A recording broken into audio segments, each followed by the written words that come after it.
minta maaf karena beberapa hari saya tidak membuat konten tentang YouTube karena memang satu kondisinya sedang ngedrop, kedua simpang siur tentang simpang siur tentang V-Plus, VTube 3.0 dan sebagainya. Jadi teman-teman juga yang japri saya juga saya nggak melayani, hanya saya menjawab hanya sekedarnya saja. Ini saya akan memberikan beberapa tanggapan tentang V-Plus, VTube 3.0 dan migrasi Megacopy V-Plus. Nah, teman-teman yang bingung dengan keadaan VTube yang sekarang nunggu sudah lama tapi ternyata yang keluar V-Plus, dimohon bersabar. Saya juga sedang menunggu. Jadi rekan-rekan, beberapa hari yang lalu saya sempat komunikasi dengan PLG 001. Cuman semua tidak ada yang memuaskan jawabannya ya. Karena kita tidak bisa meminta manajemen atau orang per orang untuk memuaskan apa yang kita mau. Tidak bisa, karena yang bisa hanya kita lakukan apa yang sudah mereka suguhkan gitu. Yang pertama mengenai VTube 3.0. VTube 3.0 ini saya menganggap manajemen ini masih berkomitmen.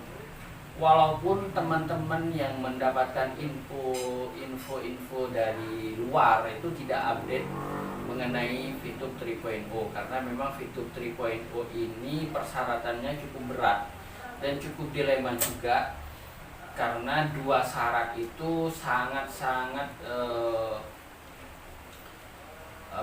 memberatkan kalau dipenuhi, yaitu tentang referral. Karena kalau di jasa itu memang referral itu tidak bisa untuk menerima referral gitu ya.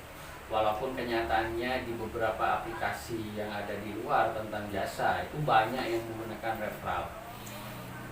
Nah, ya terselubung lah seperti itu. Yang kedua, kalau referral ini dicabut dari VTube, itu dampaknya sangat besar sekali, karena peringkat di VTube itu akan terhapus dengan sendirinya karena sistem referral nggak ada gitu. Nah, ini solusinya seperti apa dari SWI dan manajemen, ini yang perlu sebenarnya ada info update yang sebenarnya dan terbuka untuk VTuber yang perlu dilakukan oleh manajemen. Jadi tidak terkesan bahwa VTube itu akan menutup akses info yang sebenar-benarnya. Jadi malah beredar di luar sana info-info yang tidak benar, rumor-rumor yang tercipta karena memang teman-teman VTuber seluruhnya membaca dari keadaan yang ada gitu. Jadi VTuber tidak bisa disalahkan juga gitu. Bahwa beranggapan bahwa ini sebenarnya adalah permainan manajemen, permainan dari leader-leaders yang di atas, yang diamond, untuk menutup atau mengubur VTube yang ada. Tapi ketika pertama kali V-Plus dijelaskan oleh Pak Wilbert, malam itu juga saya japri beliau bahwa ini seakan-akan V-Plus ini hadir untuk mengubur VTube gitu. Kenapa? Karena di penjelasannya bahwa semua peringkat di VTube diakomodir. Jadi kalau teman-teman aktivasi V-Plus, paket misi di V-Plus, paket misi yang ada di VTube itu akan migrasi otomatis ke VTube. Cuman yang jadi pertanyaan saya bahwa malam itu, kalau itu diakomodir, kenapa nggak pembelian aktivasi V-Plus ini nggak menggunakan poin VTube gitu? Kenapa itu nggak diakomodir juga? Kalau memang Mega Copy ini mengakomodir peringkat divisi. Jadi itu yang saya pertanyakan pertama kali. Yang kedua yang saya tanyakan juga adalah, kok PT apa yang menaungi dari V Plus ini kok beda gitu? Kenapa nggak tetap PT Future Viewtech gitu loh yang tetap menaungi? Kok di e-commerce ini malah ada PT lagi gitu? Kalau seperti ini kan jadinya bukan satu rumah dengan 2 kamar dan beberapa kamar, tapi ada rumah lagi nih gitu loh. Itu yang terkesan di awal. Nah, cuman teman-teman nggak perlu panik karena ini memang info, ini hanya analisa saya. Cuman kalau kita cerdas berbisnis, membaca sebuah peluang dan membaca keadaan sebuah bisnis, teman-teman perlu cerdas. Yang perlu ditekankan sekarang, kenapa ada 2 rumah gitu.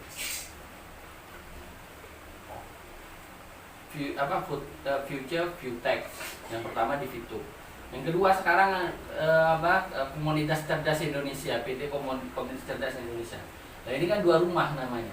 Nah harusnya kalau memang ini Fitur atas nama Fitur, e-commerce-nya Fitur, ya harusnya tetap PT yang pertama dong, kamarnya ditambah, lini bisnisnya yang ditambah. Nah kalau ini kan dua yang berbeda, dan bahkan ada isu-isu yang di luaran ini sedang berkembang di luaran ini bahwa PT Komunitas Cerdas Indonesia ini membeli sebuah izin yang memang sudah lama ada gitu loh, tapi vakum dibeli izinnya, dan itu yang beredar di luar sana. Entah ini benar atau tidak, saya kembalikan ke manajemen untuk menjawabnya.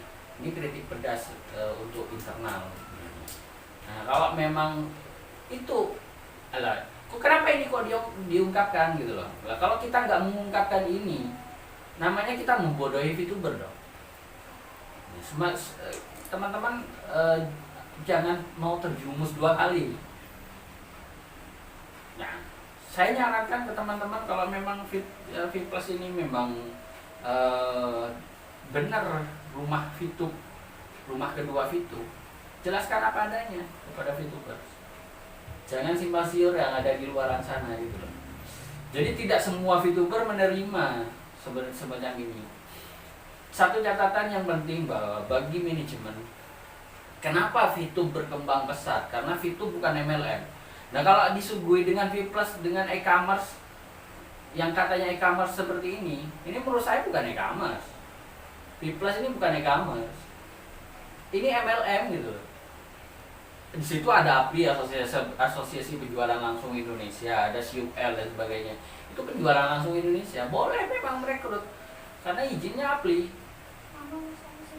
Jadi teman-teman perlu cerdas menganalisa informasi ini, dan kepada manajemen tolong terbuka seterbukanya gitu loh.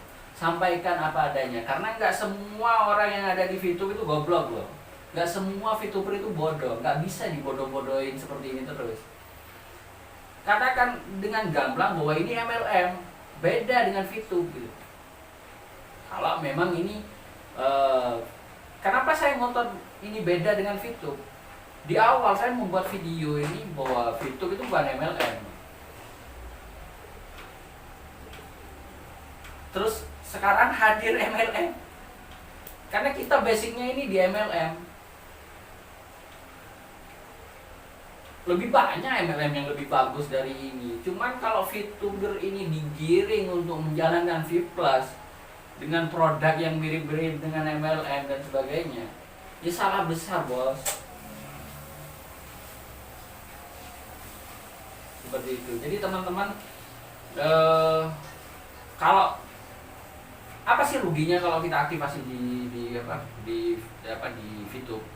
di V Plus? Nggak ada ruginya. Cuman harus clear. Kalau ini P Plus ini memang MLM yang memang disuguhkan untuk menangani karena VTube tidak bisa tidak bisa diaktifkan. Resikonya VTuber ngamuk. Tapi kalau memang VTube kenyataannya memang sudah tidak bisa dan tidak bisa diakomodir untuk menerima referral dan sebagainya, jelaskan dengan segamblang-gamblangnya, tidak perlu ada yang ditutupi. Nah, migrasi yang benar-benar migrasi itu tidak perlu menggunakan PT baru TV Plusnya, tetap karena akibatnya akan fatal di kemudian hari gitu. Karena ini ada dua rumah. Walaupun ini mengatasnamakan itu terselubung sebenarnya seperti itu. Nah, teman-teman yang mau aktivasi silahkan aktivasi, nggak ada ruginya kalau memang produknya bermanfaat. Tapi kalau untuk menjalankan sistemnya, untuk merekrut orang untuk aktif lagi di Plus, saya mikir 2 kali. Kenapa? Karena rumahnya beda. Kalau itu MLM-nya ini atas namanya Future Viewtex, PT-nya sama, bukan PT Ceria Komunitas Cerdas Indonesia, bukan atas nama itu tambah bagus. Yang kedua, akomodir dong. Pembelian poin 150 PV atau 300 PP itu diambil dari Viewpoint V2, itu tambah bagus. Nah, kalau itu semua tidak bisa dipenuhi oleh V Plus, ya ini namanya permainan baru, gitu aja. Jadi teman-teman tolong cerdas berpikir, tolong cerdas menganalisa, tolong benar-benar manajemen ini memberikan transparansi yang setransparannya, jangan membodohi VTuber. Oke? Kami tetap menunggu VTube yang 3.0, yang PT Future Viewtex ini tetap kami tunggu, dan kami tidak tidak menyarankan teman-teman untuk aktivasi. Tapi kalau teman-teman mau aktivasi, monggo, seperti itu. Salam VTube, salam seluruh VTuber seluruh Indonesia. Mari tetap menunggu VTube yang legal, VTube yang dijanjikan oleh manajemen untuk legal 100%. See you di video berikutnya. Semoga ini bermanfaat untuk kita semua, dan semoga kita tambah cerdas dalam menganalisa sebuah info dan peluang. Terima kasih.